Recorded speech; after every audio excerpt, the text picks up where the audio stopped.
Καλώς ήρθατε στη ψηφιακή υπηρεσία του Υπουργείου Εσωτερικών για την εγγραφή των οργανώσεων κοινωνίας των πολιτών στο ειδικό μητρό. Πριν ξεκινήσετε, θα πρέπει να προετοιμάσετε σε μορφή PDF τα εξής έγγραφα. 1. Βεβαίωση έναρξης εργασιών και μεταβολές από την αρμόδια φορολογική αρχή. 2. Έκθεση ελέγχου ορκωτού ελεγκτή λογιστή ή ελεγκτικής εταιρείας. 3. Πιστοποιητικά εγγραφής και δημοσιότητας καταστατικού και τυχόν τροποποιήσεών του και σχετικές δικαστικές αποφάσεις και διαταγές. 4. Πιστοποιητικό για τη μη προσβολή της σύστασης, της εκλογής των οργάνων και της εκπροσώπησής της και σχετικές δικαστικές αποφάσεις και διαταγές. 5. Πρακτικά εκλογής και συγκρότησης ΔΣ, διαχειριστών, νόμιμων εκπροσώπων και λοιπών καταστατικών οργάνων, οι σχετικές δικαστικές αποφάσεις και διαταγές. 6. Συστατική πράξη ή και καταστατικό ή ιδρυτικό διάταγμα, αναπερίπτωση. 7.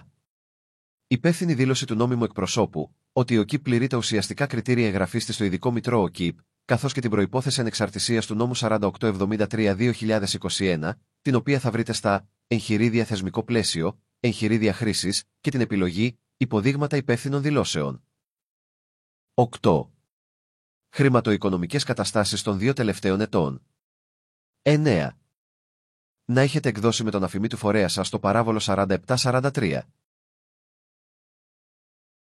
Προσοχή! Στην έκθεση του ορκωτού λογιστή θα πρέπει να βεβαιώνετε ότι η ΟΚΙΠ δεν λαμβάνει ετήσια, τακτική, κρατική επιχορήγηση σε ποσοστό μεγαλύτερο του 30% επί του προϋπολογισμού της για τις λειτουργικές της δαπάνες, πλην του μισθολογικού κόστους, ή δάνεια, με εγγύηση του ελληνικού δημοσίου.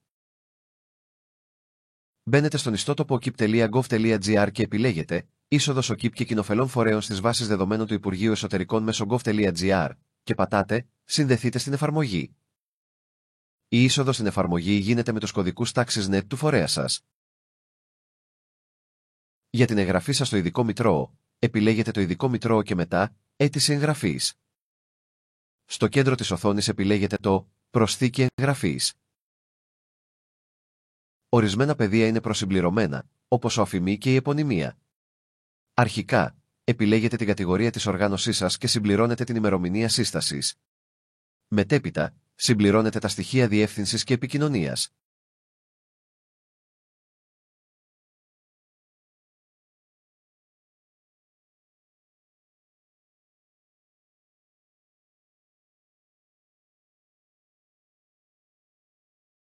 Για να μπορέσετε να αποθηκεύσετε την αίτηση, θα πρέπει να συμπληρώσετε και τα στοιχεία του νόμιμου εκπροσώπου, αφημί, επώνυμο, όνομα, ημερομηνία ανάληψης καθηκόντων και email. Στη συνέχεια μπορείτε να κάνετε αποθήκευση. Μέχρι να οριστικοποιήσετε την αίτηση, το σύστημα σας ενημερώνει για τις τυχόν ελλείψεις ή παραλήψεις της αίτησης. Στο κάτω μέρος της οθόνης υπάρχουν 4 καρτέλες. Η πρώτη καρτέλα αφορά στους τομείς δράσης. Μπορείτε να κάνετε απλή προσθήκη εγγραφής, πατώντας το σχετικό κουμπί, και μετά το μεγεθυντικό φακό, είτε πατώντας την πολλαπλή εισαγωγή. Η δεύτερη καρτέλα αφορά στα όργανα διοίκησης. Με την επιλογή «Προσθήκη εγγραφής» συμπληρώνετε τα στοιχεία του ή της Προέδρου ή και των Αντιπροέδρων ή τα στοιχεία του διαχειριστή, ανάλογα με τη μορφή της οργάνωσής σας. Προσοχή! Τα άτομα θα πρέπει να ταυτίζονται με το δικαιολογητικό που θα επισυνάψετε στην καρτέλα των δικαιολογητικών. Είναι απαραίτητο να συμπληρώσετε τον αφημί, ονοματεπώνυμο, όνομα πατέρα και μητέρας, την ημερομηνία γέννησης, τη χώρα καταγωγής, δήμος γέννησης, τύπο εγγράφου ταυτοποίησης, καθώς και τον αριθμό και την ημερομηνία έκδοσης αυτού. Τέλος, τη θέση του. Τα στοιχεία αυτά είναι απαραίτητα για την αυτεπάγγελτη έκδοση ποινικού μητρώου από την υπηρεσία. Η τρίτη καρτέλα είναι τα πεδία που θα επισυνάψετε τα δικαιολογητικά σε μορφή PDF. Επιλέγετε το πρώτο πεδίο και κάνετε προσθήκη εγγραφής. Στο πεδίο «Βεβαίωση έναρξης εργασιών και μεταβολές από την αρμόδια φορολογική αρχή», επισυνάπτετε πρωτότυπη βεβαίωση σε ψηφιοποιημένο PDF αρχείο. Επιλέγετε το δεύτερο πεδίο και κάνετε προσθήκη εγγραφής. Στο πεδίο «Έκθεση ελέγχου ορκωτού ελεγκτή λογιστή ή ελεγκτικής εταιρείας», επισυνάπτετε έκθεση ορκωτού λογιστή για τη τελευταία χρήση, καθώς και για τις 2 προηγούμενες, εφόσον έχουν εκδοθεί. Επιλέγετε το τρίτο πεδίο και κάνετε προσθήκη εγγραφής. Στο πεδίο πιστοποιητικά εγγραφής και δημοσιότητας καταστατικού και τυχόν τροποποιήσεών του και σχετικές δικαστικές αποφάσεις και διαταγές, επισυνάπτεται πιστοποιητικό εγγραφής ή και μεταβολών πρωτοδικείου ή γενικό πιστοποιητικό γεμί, καθώς και σχετικές δικαστικές αποφάσεις και διαταγές, εφόσον υπάρχουν. Επιλέγετε το τέταρτο πεδίο και κάνετε προσθήκη εγγραφής. Στο πεδίο πιστοποιητικό της αρμόδιας, κατά περίπτωση, υπηρεσίας για τη μη προσβολή της σύστασης, της εκλογής των οργάνων και της εκπροσώπησής της και σχετικές δικαστικές αποφάσεις και διαταγές, επισυνάπτεται πιστοποιητικό για τη μη προσβολή αρχαιρεσιών ή και πιστοποιητικό φερεγγιότητας ή άλλα σχετικά έγγραφα. Επιλέγετε το πέμπτο πεδίο και κάνετε προσθήκη εγγραφής. Στο πεδίο πρακτικά εκλογής και συγκρότησης Διοικητικού Συμβουλίου, διαχειριστών, νόμιμων εκπροσώπων και λοιπών καταστατικών οργάνων ή σχετικές δικαστικές αποφάσεις και διαταγές, επισυνάπτεται πρακτικά εκλογής και συγκρότησης σε σώμα οργάνων διοίκησης, πρακτικά συγκρότησης Γενικής Συνέλευσης και άλλα σχετικά έγγραφα. Επιλέγετε το έκτο πεδίο και κάνετε προσθήκη εγγραφής. Στο πεδίο συστατική πράξη ή και καταστατικό έγγραφο και νομίμως εγγεγραμμένες και δημοσιευμένες τροποποιήσεις του, επισυνάπτεται τη συστατική πράξη ή και το καταστατικό ή το ιδρυτικό διάταγμα, αναπερίπτωση. Επιλέγετε το 7ο πεδίο και κάνετε προσθήκη εγγραφής.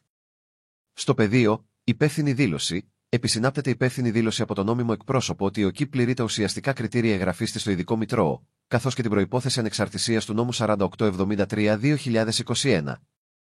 Πρότυπο για την υπεύθυνη δήλωση θα βρείτε στο tab αριστερά, εγχειρίδια θεσμικό πλαίσιο, εγχειρίδια χρήσης και στην επιλογή υποδείγματα υπεύθυνων δηλώσεων. Επιλέγετε το 8ο πεδίο και κάνετε προσθήκη εγγραφής. Στο πεδίο χρηματοοικονομικές καταστάσεις των 2 τελευταίων ετών, επισυνάπτεται τις χρηματοοικονομικές καταστάσεις των 2 τελευταίων χρήσεων.